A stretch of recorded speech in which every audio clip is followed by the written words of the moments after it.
Welcome to the fourth Learning Mashroom Server lesson. In this lesson, we are going to register a single-page application as Portal app, so it will appear in the Admin Toolbar and we can drag it on a page.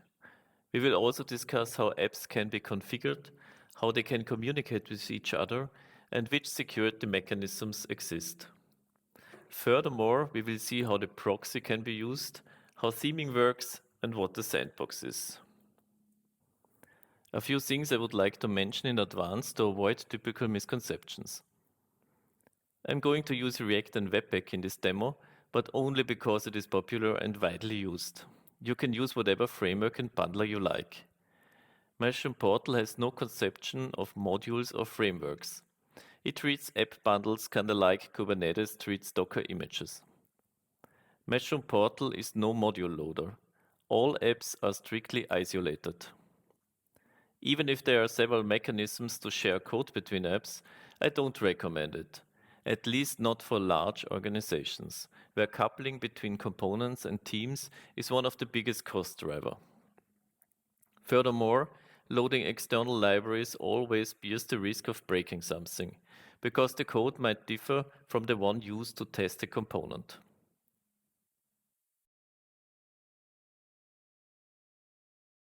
We are going to start with the code from lesson 3, but improve the setup a bit. First of all, we configure /portal as start page by setting it as index page in the server configuration. Then we need the Mashroom Portal sandbox app in our dependencies to be able to test the app we are going to integrate.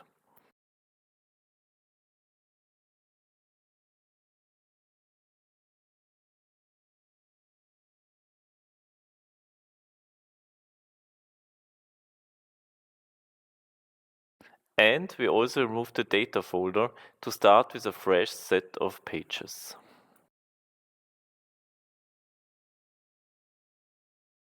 Let's create a minimal React app. In the packages folder, execute npx create React app plugin 4 template TypeScript.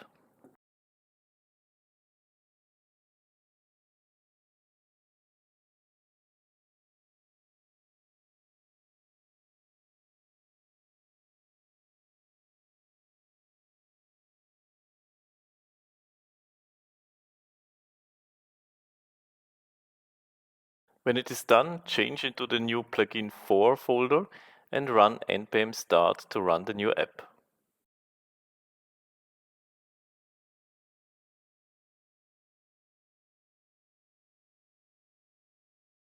Well, that was easy. Now, how does the startup of the app work? Have a look into source index.tsx. Basically, the script expects a DOM element with an ID root and starts the app within that element. That is not suitable for micro frontends, which might run multiple times on a page in some dynamically created containers. So first of all, we are going to replace the code in index.tsx by a Mashroom Portal compatible bootstrap. That's a global function with a signature compatible to Mashroom Portal app plugin bootstrap function.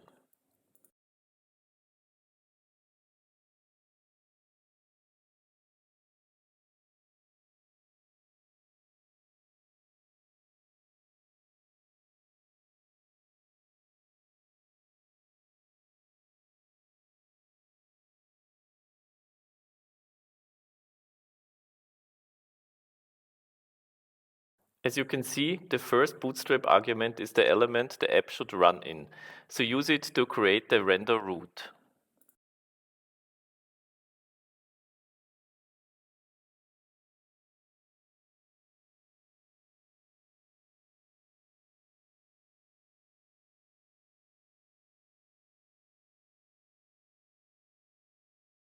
Now we expose the bootstrap to the window object.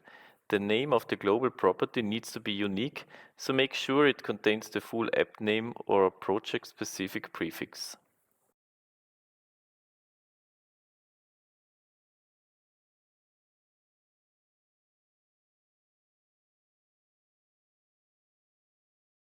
We could just return nothing in the bootstrap, but it is a good idea to return lifecycle methods so the app is properly unmounted if it gets removed from a page.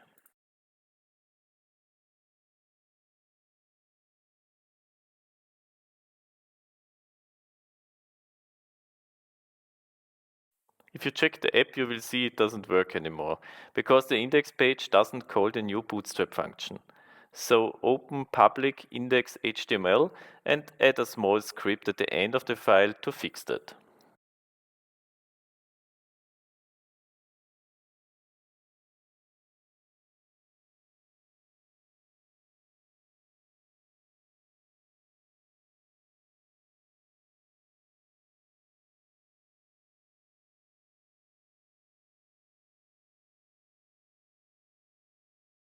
Now it works again.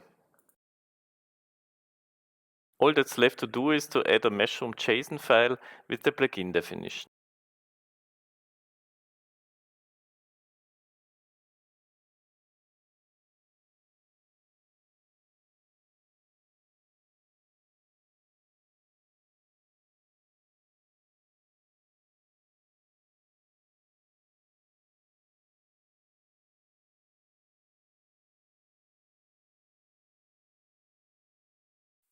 The plugin type is Portal App 2 in this case.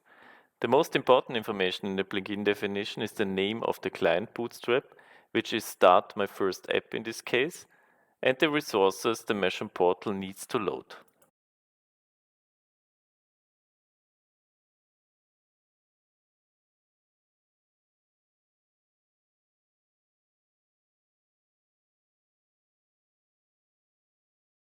To check which artifacts are generated, run npm build.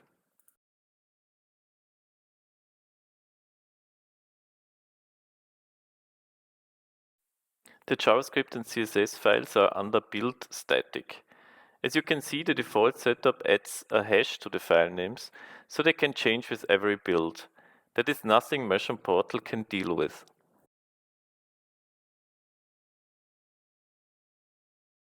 In a real project, you would manually maintain the bundler configuration, so the problem would be simple to fix. But for this demo, we don't want to check the configuration, so we are simply gonna rename the files after the build.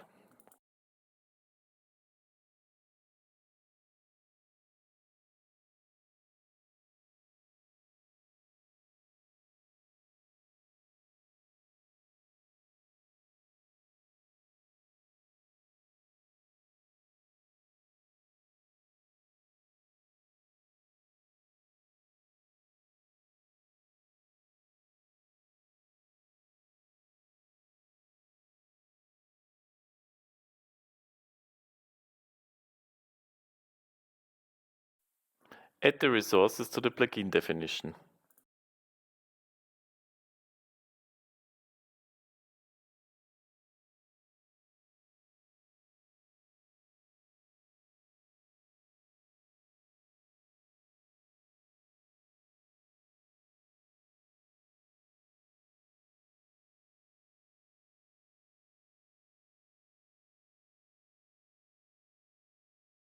And also the local resource root folder. The local node contains the configuration for plugins deployed locally on the same server, in opposite to a remote app, which we will discuss in one of the next episodes.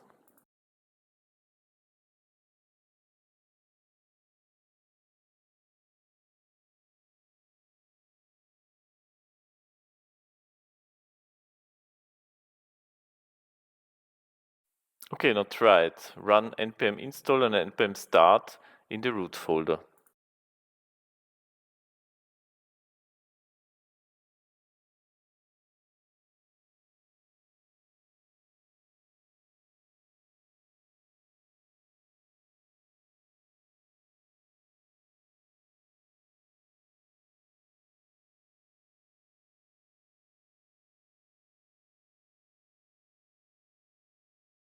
My first app is available and can be added to the page. Well, it works. But what you can see here are typical problems when you're going to integrate SPAs that were developed as standalone apps. They do things like setting a height of 100 VH and defining a background color or bring their own fonts. Those are all things a micro frontend shouldn't do. Also, the logo image cannot be loaded. If you check the problem in the network console, you can see the app tries to load the image from static/media, which doesn't exist in the Mashroom portal. Instead, the app should load all assets relatively to the path the initial bundle came from. In Webpack, this is controlled by the public path, and since Webpack 5, it will automatically take the correct path if you set output public path to auto, which is also the default. I didn't find a way to pass auto as public path to React scripts. So since we still don't want to check the configuration, we need again a workaround. In this case, since the logo is an SVG, we are just going to inline it and adapt the CSS a bit, and that's that.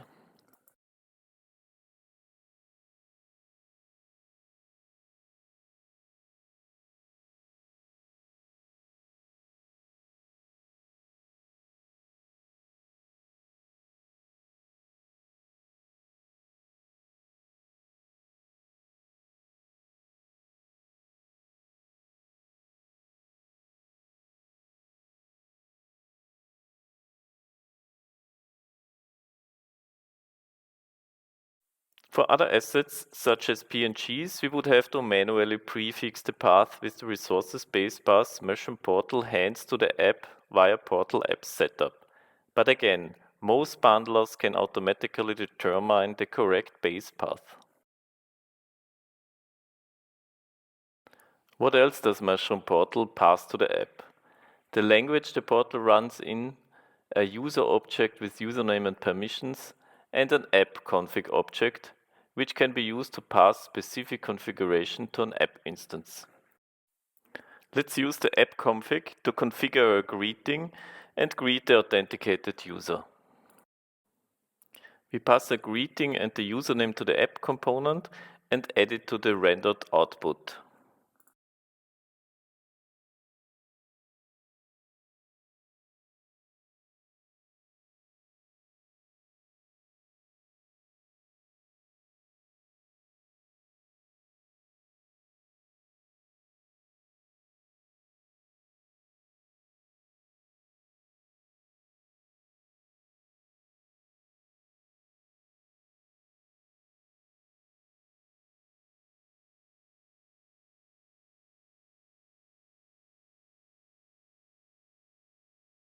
The greeting property is not defined yet. We have to add a default to the plugin definition first. So open Mashroom JSON and add a node app config under default config with a greeting property.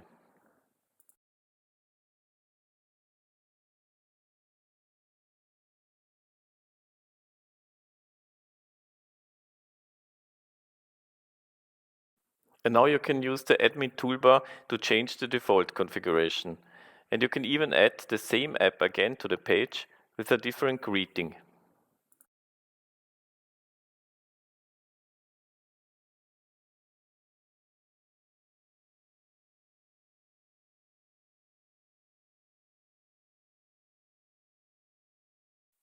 Let's talk about security.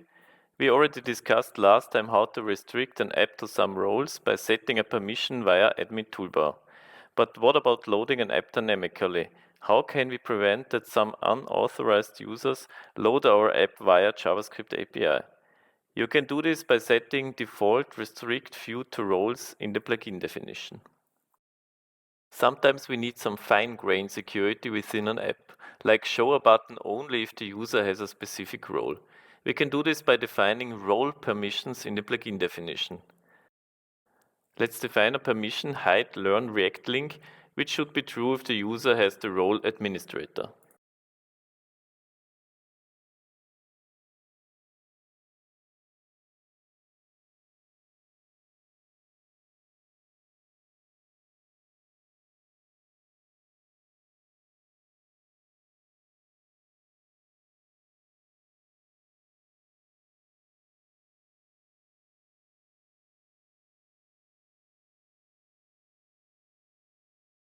In the app, we cannot just check if users.permissions.hide learn React link is true and hide the link.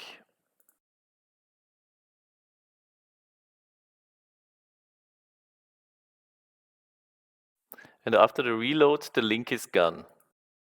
And when I log out, it will reappear.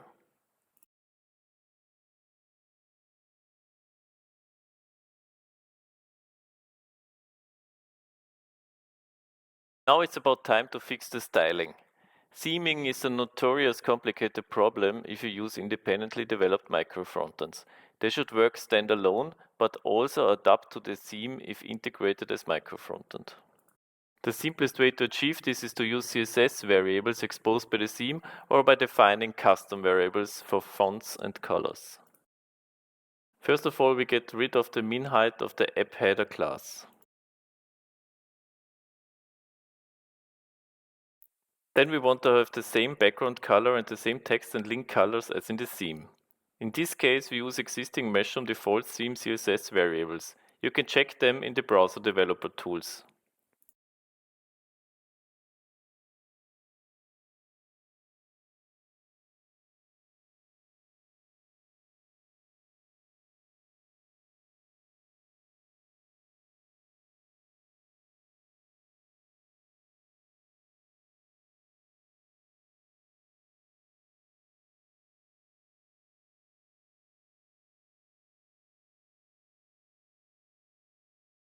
The standalone version of the app still looks the same because we have kept the previous colors as defaults.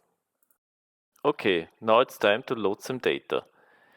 We're going to create a new component, fetch 3 block entries from Spaceflight News API, and display them as links.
When you check the network console, you will see that the API endpoint is quite friendly and allows localhost 8080, the referrer, as origin. Typically, if you call your API like this, you have to explicitly allow all hosts that may call it, and you also have to expose your API somehow to the internet so it is reachable. Most of the time, it is easier to hide the API from the outside world and call it from the server side. Mashroom Portal has a mechanism to provide an automatically generated proxy to the app to solve that problem. All we have to do is to define a proxy in the plugin definition. A proxy has a name and a target URI.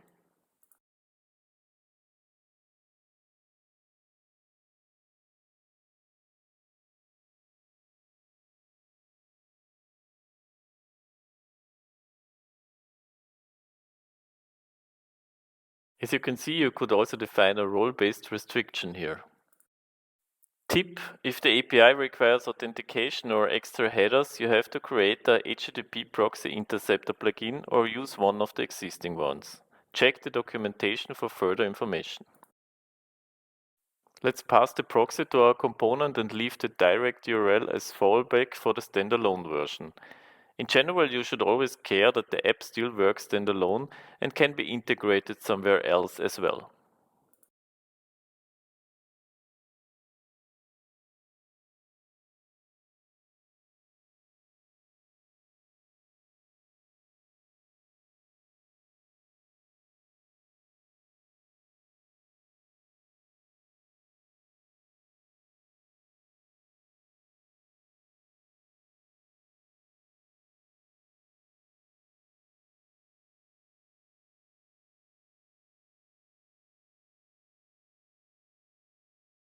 Mashroom Portal will pass the proxies in the proxy paths object.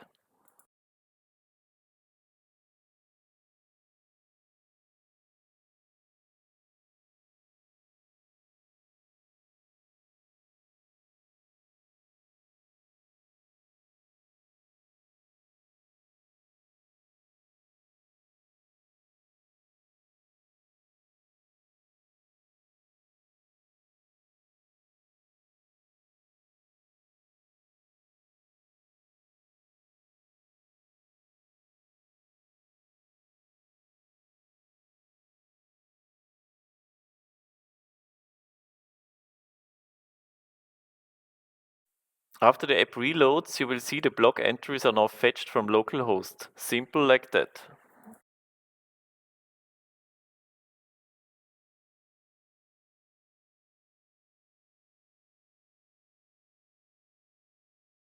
There's one Bootstrap argument we didn't consider yet: client services. It contains a bunch of useful services injected by the portal. One of it is the message bus, which can be used to communicate with other apps on the same page via publish subscribe.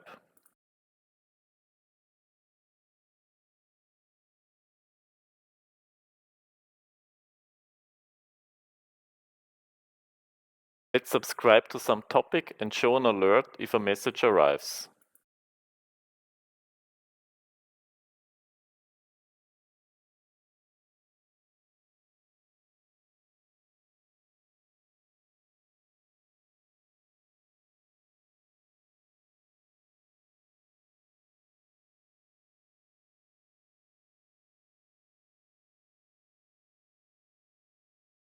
To test it, we use the sandbox, which is basically a test environment for apps where you can start an app with a specific configuration and interact with it.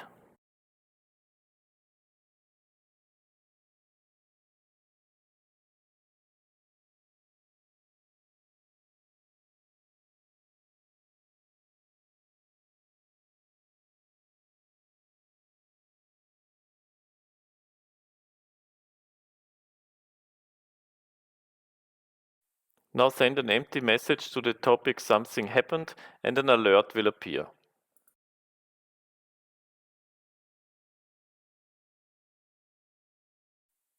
The sandbox is very useful to manually test apps and also for end-to-end testing with tools like WebDriver.